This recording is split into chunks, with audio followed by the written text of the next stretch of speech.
অন্ধকার কারাগারের ভেতর কয়েদিকে ধাতব টেবিলে বেঁধে ফেলেন কয়েকজন মুখোশধারী সেনা সদস্য। তারপরই সেই কয়েদিকে নগ্ন করে চলে অত্যাচার, ধর্ষণ, এমনকি প্রশিক্ষিত কুকুর দিয়েও চালানো হয় ধর্ষণ ও নির্যাতন। আর সেই ঘটনার ভিডিও করে জিজ্ঞাসাবাদের সময় করা হয় ব্ল্যাকমেইল।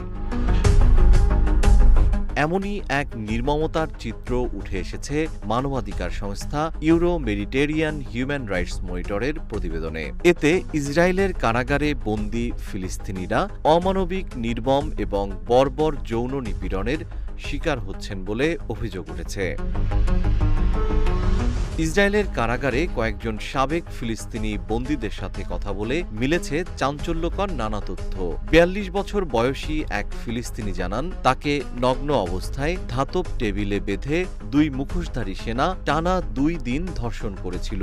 তিনি বলেন, তাকে সারারাত শিকল পরিয়ে নগ্ন করে রক্তাক্ত অবস্থায় বেঁধে রাখা হয় এবং পরদিন সেনারা আবারও একই কায়দায় ধর্ষণ অব্যাহত রাখে। তিনি বলেন, আমি মৃত্যু কামনা করছিলাম। তার এই নির্যাতনের পুরো ঘটনা ভিডিও করা হয় এবং জিজ্ঞাসাবাদের সময় সেই ভিডিও দেখিয়ে তাকে হুমকি দেওয়া হয়।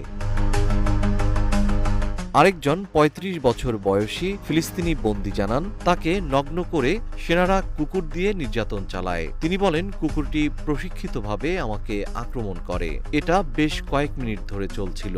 আমি চরমভাবে অপমানিত এবং লাঞ্ছিত বোধ করছিলাম। আরেক বন্দী ৪৩ বছর বয়সী ওয়াজদি জানান, তাকে ধাতব বিছানায় বেঁধে সেনা ও প্রশিক্ষিত কুকুর দ্বারা বারবার ধর্ষণ করা হয়। তিনি বলেন, আমি তীব্র ব্যথা অনুভব করছিলাম এবং চিৎকার করছিলাম, কিন্তু যতবারই চিৎকার করেছি প্রতিবারই আমাকে মারধর করা হয়েছে।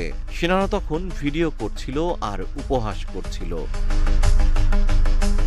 প্রতিবেদনটিতে জোর দিয়ে বলা হয়েছে, এই নির্যাতনের দায় শুধু এর অপরাধীদের মধ্যেই সীমাবদ্ধ নয়। চিকিৎসা ও আইনি কর্মী এবং ইসরায়েলি বিচার ব্যবস্থার যোগসাজশে এটি আরও সহজ হয়েছে। ইউরোমেড জানিয়েছে, চিকিৎসকেরা অপরাধীর পরিচয় গোপন করে চিকিৎসা নথিতে ভুক্তভোগীদের আঘাতের বিবরণ চাপা দেয় এবং তাদের জিজ্ঞাসাবাদের জন্য উপযুক্ত সনদপত্র দিয়ে নির্যাতনের ঘটনাগুলো ধামাচাপা দিতে সাহায্য করেছে তারা।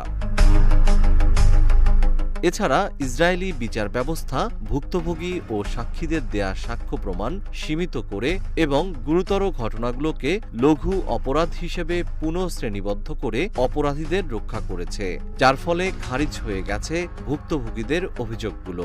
এসব নির্যাতন